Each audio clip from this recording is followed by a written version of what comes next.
रात भरी लेलू बबुआन से आ भोरे पैसा मांगेलू अहिरान से। एगो और हमार गाना आवता, आशा नहीं पूरा विश्वास बा कि रउआ सबके जरूर पसंद आई। जितना लोग हमार भाई देखत तारलो सुनत तारलो कि कौन हो पैया करा दीहा पलंग सैया लिया दीहा। अरे कौन हो पैया करा दीहा पलंग सैया लिया दीहा। अरे सुतेली दहिया हरता अरे गड़ता अरे गड़ता अरे गड़ता गड़ता गड़ता गड़ता उरचना में पिया। जल्दी आवत रहल जौन आइल मार्केट में बड़ी चले रखे कि रात भरी लेलू बबुआन से। आप इस वीडियो को इतना शेयर कर दीजिए जो कि ये इस भाई को स्टार बना दीजिए और इनको स्टार बनाइए, बहुत ही बेहतरीन सुपर स्टार बनाइए आप लोग। इस वीडियो को ज़्यादा से ज़्यादा शेयर कीजिएगा। आइए इनके मुखारबिंदु से एक सॉन्ग सुनते हैं और इनके बारे में इनका इंटरव्यू लेते हैं। तो इस वीडियो को ज़्यादा से ज़्यादा भाई लोग शेयर कीजिएगा एंड आप लोग समझेंगे। सर आइए कुछ इंटरव्यू के हेलो से कुछ दीजिए। जितना लोग हमारे भाई देखत रहो संगीत हिट न्यूज़ चैनल के, एक बेर अपना धर्मेंद्र यादव की तरफ से सबके भाई दिल से लव यू बा। आय अक्सर हमार गाना सुने के मिलेला, इस समय बहुत गाना कम आवता। एगो हमार जल्दी गाना आवता, आशा नहीं पूरा विश्वास बा कि रउआ सबके जरूर पसंद आई। हमार जल्दी आवत रहल जौन आइल मार्केट में बड़ी चले रखे कि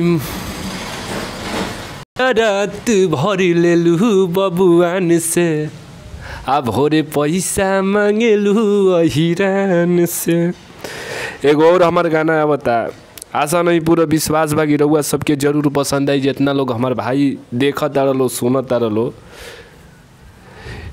कि कौन हो पैया करा दीहा पलंग सैया लिया दीहा।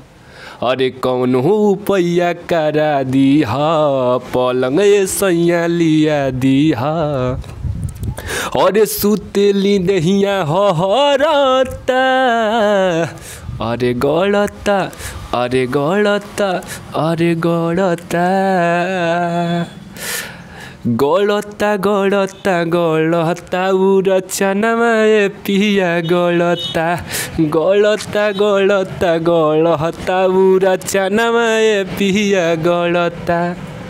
भाई ये गाना के बुरा मत समझियो काहे कि एगो औरत के वियोग बा भैया और में अंतरा बा कि नया नुहर कनिया के मान जाना बात हो मान जाना बात हो। जह गले बितावत बानी भोरा वाले रात हो भोरा वाले रात हो। हमर बात न भेजा में चढ़ता अरे गड़ता अरे गड़ता अरे गड़ता गड़ता गड़ता गड़ता उरचना में पिया गड़ता गड़ता गड़ता गड़ता उरचना में पिया गड़ता। जितना लोग हमारे भाई कॉपीराइट मत करी हलो आ संगीत हिट न्यूज़ के देखत रहो, अगर गाना बढ़िया लगल हो तो भाई के कमेंट में जवाब दे दी हलो।